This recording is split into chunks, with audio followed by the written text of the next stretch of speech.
So today we have with us Jitendra, who is the co-founder of Mantras to Success Consultants. So this startup is basically working for bridging the gap between skills and opportunities. He, along with his wife Swati, has placed more than 350 candidates in IT as well as non-IT sector. They are into recruitments, recruitment process outsourcing, strategic HR management, corporate trainings, resume building, career counseling, etc. Mantras to Success consultants have coached freshers from India's top universities as well as CXOs from India's top corporates to take the next step in their career. We welcome you, Jitendra. Thank you so much, Richa. So today's topic basically is, Richa, you must also be getting a lot of requests on LinkedIn and on emails about how to approach the upcoming placement season, right? Yeah. So, so a lot of students are in a dilemma on how to approach either their final placement seasons or their internship placement seasons. So that's what you and me have decided today to discuss about the same. So I'll just inform the viewers that this would be a four-part series where we'll be discussing four different things on how to approach the entire placement season. We are not going to discuss only about the preparations at the last day of the interview, but how to approach the entire season. So no, there is a little or as little stress as possible on the final day. Our goal is to have zero stress on the final day of the interview. Uh, so. In this we'll the first episode today that we'll be discussing profile building tips, how you can build your profile for the placement season. In the next episode we will be discussing how you can go an extra mile to polish up your candidature. In the third episode we will be talking about resume building, and in the final episode we'll be discussing about interview tips and tricks and FAQs. So we are good to go, Richa. Yes, Jitendra. So it would I'm sure be a good journey to guide these students step by step so Yeah, that they are at the final goal with their placement season. yeah. Yes. Richa, I would like to start with by asking you, what is why is profile building important? See, apart from regular curriculum that a candidate generally pursues, it is always advantageous or it is always beneficial to add those extra points to those extra features to the cap of your profile so that you can stand apart from the crowd. So when I talk about a placement season, we all know that we are competing with a batch of 150, 200, 300 students on a campus. Everyone's fighting for those few ideal profiles that come across, right? So even recruiters, they definitely have an eye for those candidates who have something different on their profile, something additional on their profile apart from what the regular college curriculum takes them through. So which is why I feel profile building in terms of adding few extra certifications to your profile, or in fact in terms of adding few extra curriculars to your profile, plays a very very important role in making an overall candidature for any student. Completely agree with this. Just to add on what you have already spoken. Uh, why is profile building important? Is see, when a recruiter is coming to your campus and he is going to be swamped with 100, 200, 300 CVs. Uh, you have to portray your candidature in a way that stands out. Now, imagine, let's say you are sitting for an interview of a marketing position, but so are the other 100 students that are studying with you, right? So how do you portray your candidature one among the other 100 people, right? And you have studied the same subjects, they have studied the same subjects. So what is that? That is something that is differentiating you. So profile building would be to highlight your interpersonal skills, your interpersonal traits, no, which you can highlight in a certain manner that are relevant to the job or that you are sitting for. So, for example, I'll be giving a very nice example, and this is actually followed in Google. So, Google believes that if somebody is a good in very good in sports, or he has played professional level sports, he is a good fit for sales profiles. Now you will be Right. asking me how. So in order to play professional sports, be a professional athlete, you need discipline of waking up every day early, 4 o'clock, 5 o'clock, going to the ground, practicing, and you do that for years consistently. So this subconsciously inculcates a certain level of discipline in you, and sales requires a tremendous amount of discipline. So in sales, it's not only going to the client and pitching up, but also following up rigorously to close a deal. So these are certain small personal traits, or personal what should I say, personal traits, or highlights of a candidate that can go along in portraying or in highlighting his candidature in a better way. Right, absolutely, absolutely. So, taking part in these extracurriculars at college definitely shows that you are a dynamic personality. Yeah. Also, as you rightly gave the example of how you can match the trait of a sports person to the trait of a salesperson in the corporate Yeah. environment. Yeah. So, along with that, it shows your overall personality in terms of how well you can, give your inputs to various different situations in an organization. Plus, I think being a sports person gives one more trait of being a team player. Exactly. Generally, in team sports, it's a team that wins, and it's along with the team that you move ahead. Right. So, yes, these skills can definitely be matched. Exactly. Yeah. So So, Jitendra, let's say if we have to talk more on these skills or more on these aspects, mhm. uh, what are those different areas? So, as you told me that one thing is about, example of sports. What are the different other aspects that candidates can look into to build their profiles stronger Yeah. for industries? So example would be doing internships, or doing paper presentations in their chosen area. Okay.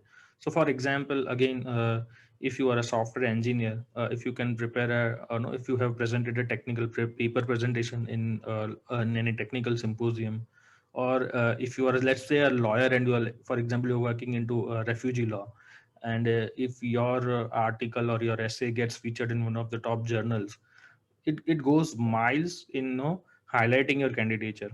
So that nothing can beat it, because as a recruiter, when I look at a CV and I see that this particular person presented a technical paper presentation, or he has been published by a reputed authority, that gives me confidence that this person would be having a certain deep knowledge in his or her field.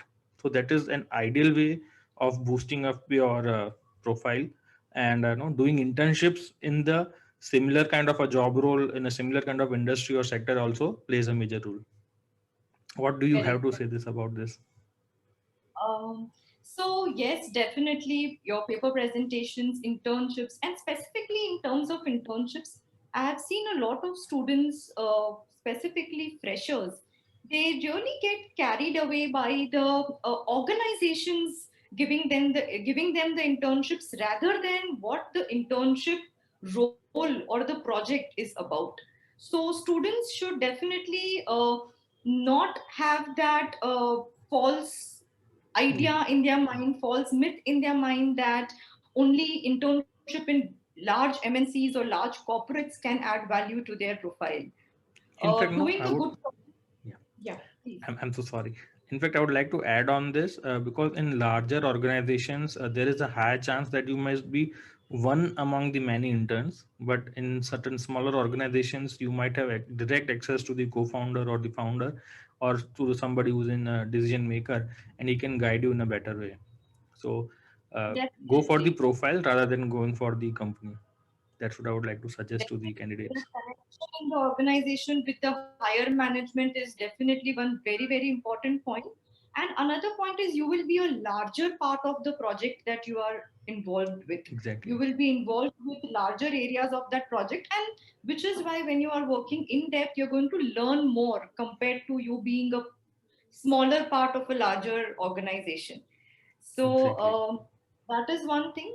And apart from these points, I think even students, I have seen a lot of students nowadays putting a lot of extra effort in pursuing different certifications, different courses, of course, relevant to their own field of interest and their own field of career, apart from the regular curriculum. And in these times when we have everything online, there are thousands of online resources, online platforms, where there are so many relevant courses available. And nowadays, industries, each and every industry is changing so quickly that to be updated with the latest technologies or to be updated with the latest things going on in any industry, not every curriculum can be updated as fast in the college as the industry does. So doing these extra courses helps students a lot. So I feel that's Completely one agree more. with this. Completely agree. Internet is everybody's best friend. You can Google anything and everything under the sun, and the chances are either a great a free blog or a YouTube video or a full-fledged course is available for that particular thing, and that's what makes it very easy to access, and very easy for a student to build his profile. So just go on the internet and get a good course or a good uh, deep knowledge about your subject.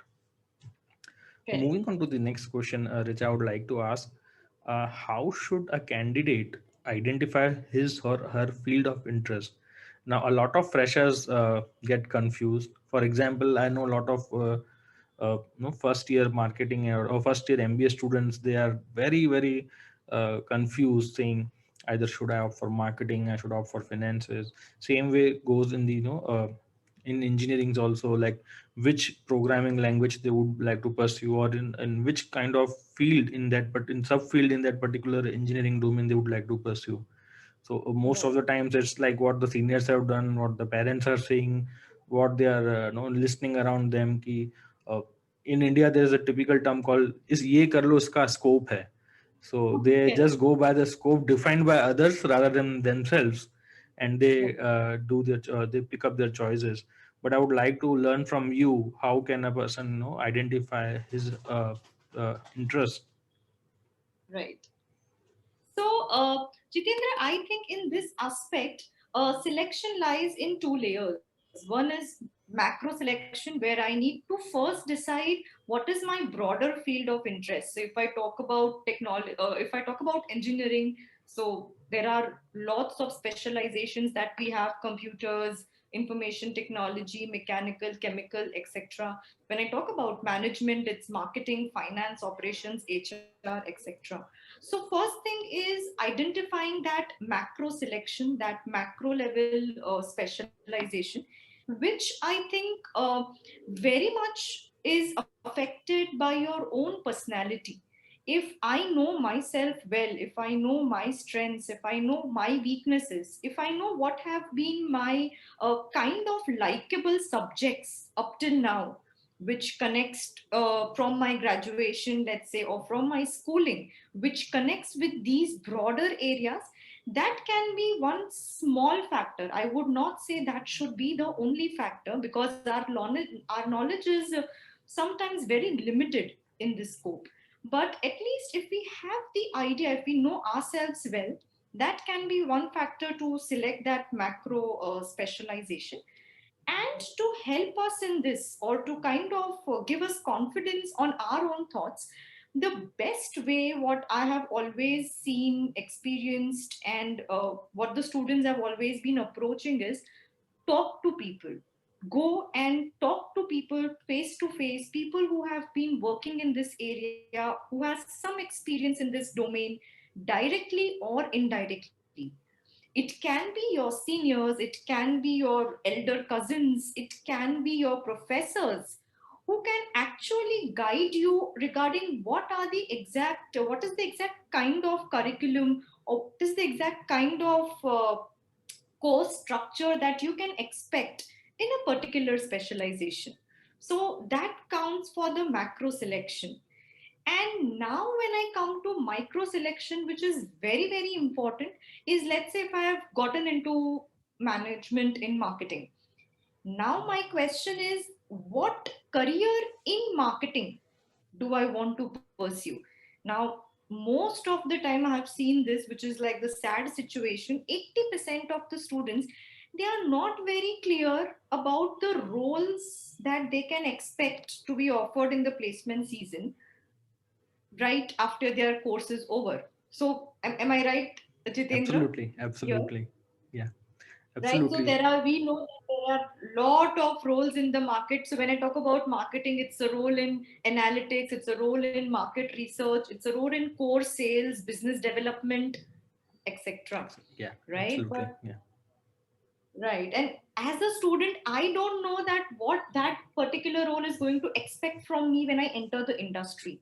So for that, again, talk to people who have been working in those roles, connect, make useful connections on LinkedIn with the people, seniors who have been working into the role, or people from your dream organizations. Talk to them, understand them, read their articles, read the posts regarding this, and then make a informative decision in which field you want to get into. So like, of course, anything that you want to add here apart from this? Yeah. So, as you rightly mentioned, it's on a macro level as well as a micro level. I would like to add something here that is something related to, what are your strengths and weaknesses. So, I may be good at number crunching, but I may be also a creative person. So, just understand and analyze what are you good at, what are you bad at, what you enjoy doing the most, and what you hate doing the most. Then try to fit accordingly the courses that you are talking about. And as you rightly mentioned, that it's very important to understand what are the different kind of profiles available. A lot of times people marketing पढ़ लिया तो ठीक है, अब जो job मिल जाएगा बैठ जाएंगे. So that should not be the approach. The approach should be to be as specific as possible. Again, mapping your inner core strengths, weaknesses, and inner personality traits, then mapping onto the courses. So take a holistic approach, key where you are good at and what you would be able to enjoy doing the most. So it should not Right. happen that for a sake of taking up a job, you take it up right now, and 2 years, 3 years down the line you look back and say, "Yeah, I did some mistake, I'm not able to enjoy." And once you are not able to enjoy, you are not going to be able to give 100% of your efforts into that particular job. So that is really, really dangerous. So be prepared Right. right from the start, so that it helps you in the long run. Yeah, Right, because we have to like work in the similar profile and grow from there. So exactly. you enjoying that for a long term is Yes. very, So, very so knowing your strengths, weaknesses, knowing your personal self, and then adding on to the second layer, or what you are good academically, or what our interests are academically and otherwise, then you take an informed call, matching the two things, and again, inputting the information from seniors, alumnus, professors, people working in the industry, and then you take an informed call on this. So that would I would like to say on this. right, right, So, absolutely. Richa, can you throw some more light on how should a candidate actually research about these roles when we talk about no research about the roles available in the industry? So how can one no research on these kind of roles? Right. So, when I have already known about what are the kind of roles that I can expect in my particular field, so first and the very foremost, which I would say kind of primary research is just go again, as you said, internet is the kind of ocean, right? So go and check the job descriptions, the kind of profiles that the companies offer for the similar roles that you are targeting. Read their job descriptions, try to understand what the company is looking out for in a candidate. See, I understand very one thing very well, that I can present myself best to any recruiter if I very clearly know what the recruiter is looking out for. So you always have to work backwards. You first understand what they need, and then you present yourself molding in that way. So go and read out the job descriptions, understand what is the requirement, and I would still bet that is not going to clear your head in the best way. That is just going to clear your head till 50%, maximum 60%. Now, to cover the remaining 40 to 50%, as I said before, I'm going to repeat it. The best way is go and talk. to people. Yeah, completely agree on that part. So, following Go on. social media pages of the companies that you are trying to, a lot of companies they do employer branding. So they would be putting it on their social media on what kind of candidates they are looking for. In fact, I know for a fact that Google has entire YouTube channel or a large number of videos helping candidates to get into Google. And a lot of Right. companies, good companies are following that suit. They post a lot of videos on social media about the candidates, how they would like candidates to apply and then actually get selected for those particular positions. So that's a wonderful Right. way to know more about these profiles and know more about the kind of the candidates that the companies are looking for. And as you rightly Correct. mentioned that the better you know, the clear information that you have, it helps you prepare in actually presenting yourself in front of the recruiter, because you will be knowing exactly what the recruiter wants. So that's a Right. That's million the dollar smart. thing that you have said. So that's kind of a smarter way of preparation, not the generic way of preparation. Exactly. So, Jitendra, as we talked about various aspects of profile building, and one of the things that we also mentioned in our discussion was about different certifications and courses. So, I'm sure our audience would like to know more about this, because I think that is the most first initial stage and the most easily achievable stage that any candidate can take up first. Yep. So, what do you want to say about it? Yeah, certifications are the best way to prepare your candidature for two reasons. One, as you rightly mentioned, colleges are not able to update the curriculum as fast as the industry moves.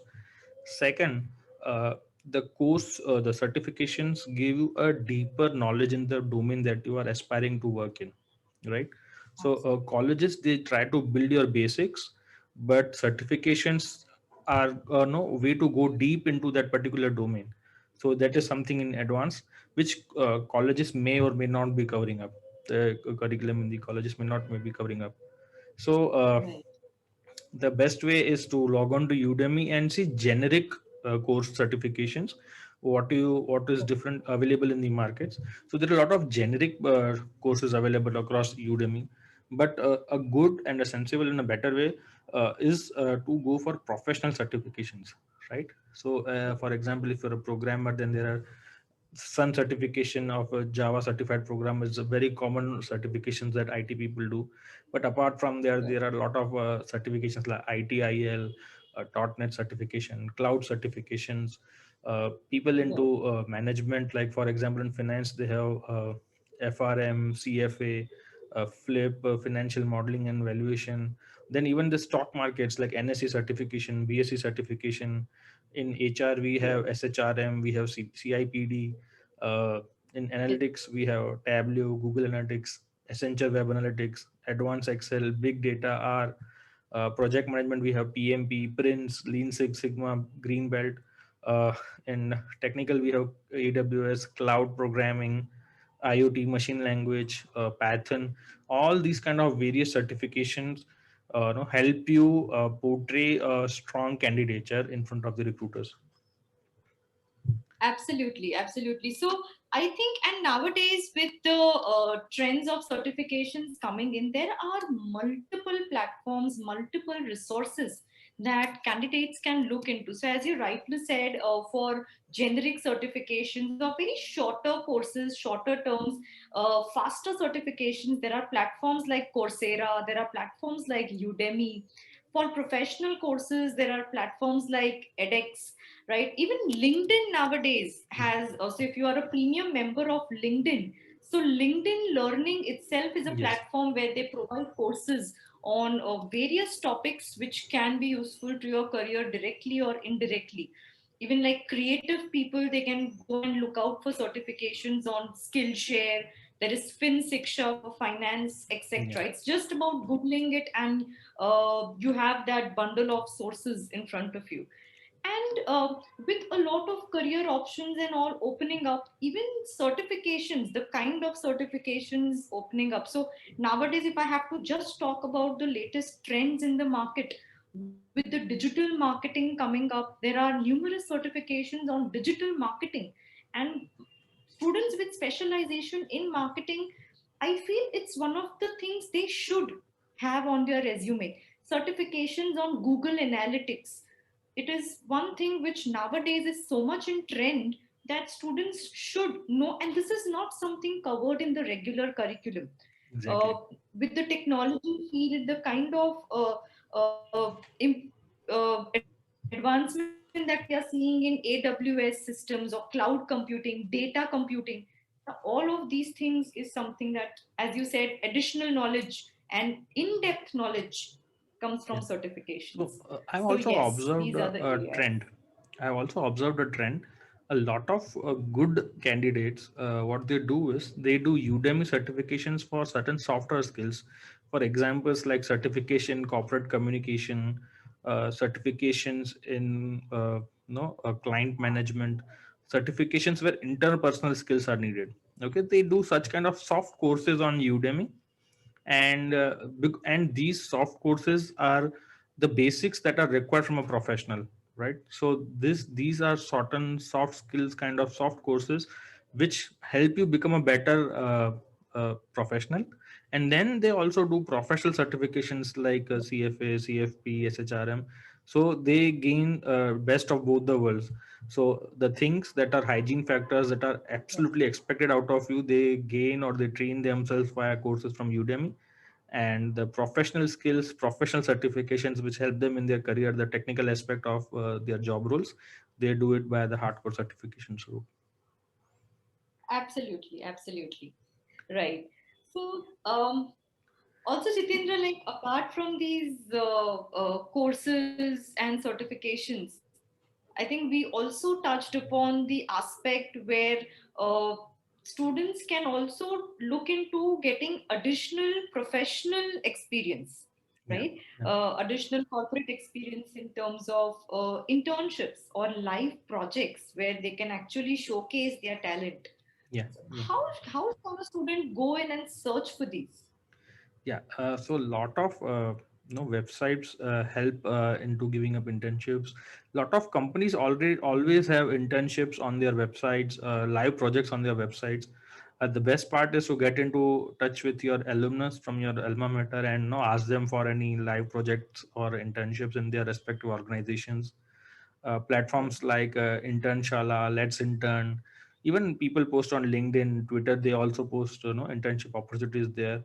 Then Youth for Work, Fresher World, Hello Intern, etc. They provide the best platform, best chances of landing up an internship or landing up a live project. But the best part is, apart from these websites, get in touch with your seniors, or you can even ask for in certain R&D kind of projects. You can get in touch with your faculties and they can also guide you. So the live project or internship may not be necessary with a be with a company or an organization, but you can also do it on your own. For example, developing a new kind of a software, that can be a live project for you, right? Where you feel the need is there in the real business world or real business Correct. applications. So these can be live projects, right? But most importantly, Richa, what do you think? What are the challenges when it comes to taking up internships? What are the thought process of the students? See, what I feel is when it comes to taking up internships, students generally have a very narrow mindset in terms of they want a very, very particular type of a project or they are looking out. So, let's say if I am a marketing student, I understand if my area or my area of interest is into sales, but students then are very rigid about just taking up FMCG sales. They are not okay with experimenting with the industries at this initial stage. So that is one mindset in terms of roles. Second mindset is in terms of what companies are they interning with, right? So what I believe is internship has to be taken as a very integral part of your learning process. Whatever internship you are into, whatever project you are into, you're going to learn a great deal out of it, more than the books for sure. So I think students should just like jump into that pool of internships, take whatever they get and experience, learn from the experiences of different industries. So sometimes you right? can So I think also, yeah, sometimes you can also land up opportunities which may go beyond your textbooks, what you are studying in the colleges. definitely, Yeah, so yes. that's a really great plus point if you take live projects and live internships seriously. uh, on this note, I guess we have come to the end of the episode one for today's discussion. I would like to tell our viewers that no, I'll be putting up the links of social media of Richa and ours at the in the video description of this video. And very soon we are going to catch up with Richa again. And our next episode is particularly interesting because the title would be Going Extra Mile. So if you are a student and you want to stand up out from the crowd in a way which is not common, so please tune up with watch out this space for more. We'll be sharing some tips which are not common. You might not be getting these tips by googling it on the internet. We have done hard and thorough research on these kind of tips, and we are sure that those kind of tips will be definitely helping you to stand out. So on this note, I would like to thank Richa for helping our audience and giving a great insights on how to approach this placement season. Richa, would you like to add anything? Yeah, sure, Jitendra. Thank you so much. I think this meaningful conversation that we have had is going to add a lot of inputs to millions of students preparing at this time for their upcoming placements. Thank you. Thank you. And stay tuned for our next Yeah. episode. Thank you so much, Richa. Thank you.